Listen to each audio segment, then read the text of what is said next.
जिंदगी में जो कमाया, इतनी साधना की, इतनी तपस्या की, इतनी भक्ति की, इतना सब कुछ किया, आज तेरा यदि तूने छू भी लिया इसको, तूने खाने का भाव भी कर लिया तो, और तूने खा लिया तो देख ले तेरी मर्जी, मैंने तो लाके रख दिया, तूने मांगा ना मुझे ये खाना है, लाके रख दिया, पर देख ले अब स्थिति क्या बनने वाली है, तेरी मर्जी है। जैसे उसको उपदेश देते हैं आचार्य, वो क्षमा मांगता है, नहीं मुझे नहीं खाना, और खा ले में महाराज तो खा लेना तो, नहीं तो मन करके वो कीड़ा बनेगा। भ्रष्ट व्यक्ति कीड़ा बने या नहीं बने, लेकिन इच्छाएं लेके मरेगा तो कीड़ा बनेगा।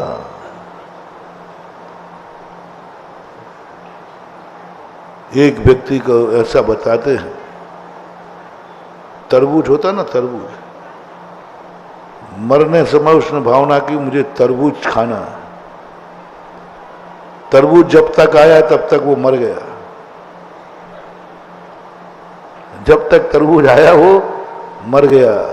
तो अवध ज्ञानी मुनिराज से पूछा कि ये अंत में तरबूज खाना था, ये तो मर गया, कहाँ गया? तो अवध ज्ञानी जान कहा वो तरबूज में कीड़ा हुआ है,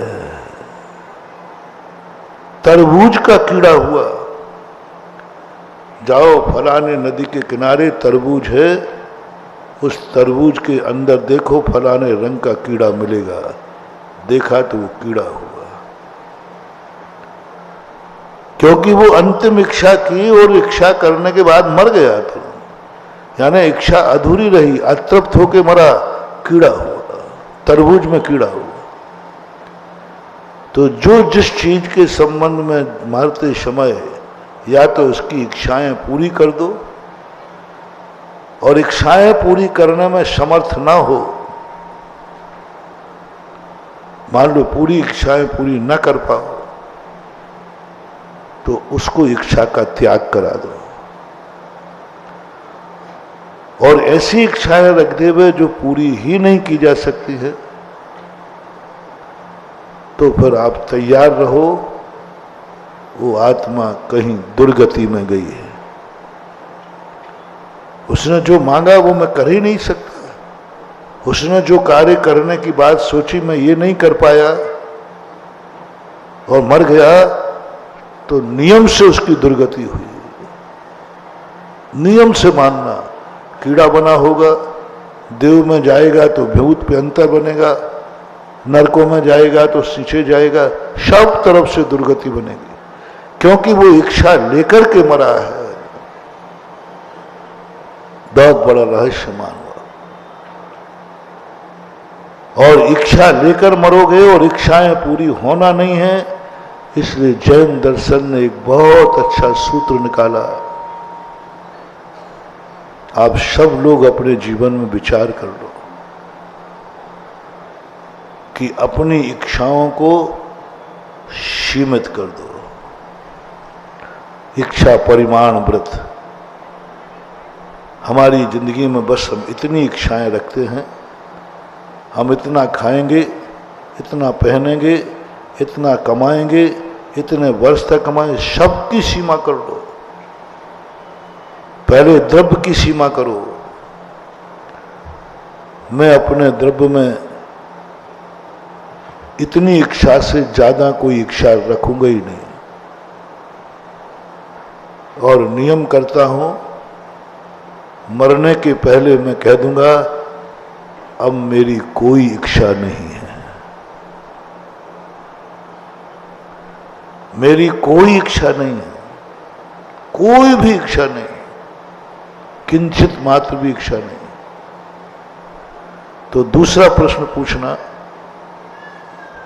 क्यों इच्छा क्यों नहीं है अब तुम्हारी? कर नहीं पाए इसलिए? लोमड़ी अंगूर नहीं खा पाए इसलिए खट्टे हैं? तुम इच्छाएं पूरी नहीं कर पाते हो इसलिए कह दिया मेरी कोई इच्छा नहीं है? नहीं, मैंने जो इच्छाएं की हैं उससे मैं अपने आप में पूर्ण हूं, संतुष्ट हूं,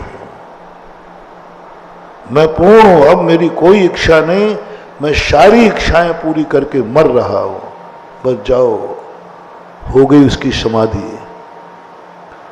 जाओ, उसको खोजना है तो किसी देव में इंद्र पद पर बैठा हुआ मिलेगा, भय से नहीं। हाँ, इच्छाएं तो थी लेकिन अब पूरी नहीं हो सकती तो मैंने त्याग दिया कि अब कोई इच्छा नहीं, ये तो तुम्हारा मजबूरी हो गई। एक शब्द लगाना है, मैंने अपनी सारी इच्छाएं पूरी कर ली, अब मुझे कोई इच्छा नहीं। मरने के पहले और कोई साधना करो या न करो, और कोई तपस्या करो या न करो, और कोई बड़े बड़े दान पुण्य करो या न करो, बस तृप्त होके मरना, पूर्ण होके मरना। मन से कह दो, बहुत मन मैंने सोच लिया, अब कुछ नहीं सोचना, बहुत सोचा, बहुत चिंतन किया, अब बस मन को विराम दे दो, अब कुछ नहीं सोचना, मैंने सब कुछ सोच लिया, जितना सोचने लायक था मेरे ने सब सोचा, अब मैं पूर्णता का अनुभव करता हूं। मन की समाधि, ज्ञान की समाधि मैंने बता दी। जो जानना था मैं सब जान चुका हूं, 5-6 दिन पहले मैंने प्रवचन में दिया था।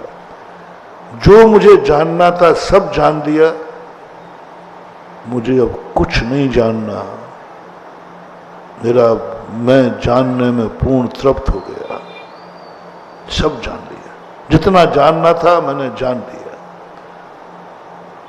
अब मात्र हमें अपनी आत्मा को जानना है, पर पदार्थ तो जितने, बस ये ज्ञान की समाधि हो गई। अब तुम्हारा ज्ञान स्थित प्रज्ञ हो गया, अब तुम्हारा ज्ञान अपने घर लौट के आ गया, तुम्हारा ज्ञान अब आत्मा के अंदर रहेगा। और जब व्यक्ति आत्मा के, अपना व्यक्ति अपने घर में रहता है तो हम भी सुरक्षित हैं, वह भी सुरक्षित है, और अपना व्यक्ति घर से बाहर जाए तो वो भी असुरक्षित है और घर भी असुरक्षित है। बस ज्ञान एक बार कह दे, मैं जान चुका हूं सब, अब कुछ नहीं जानना।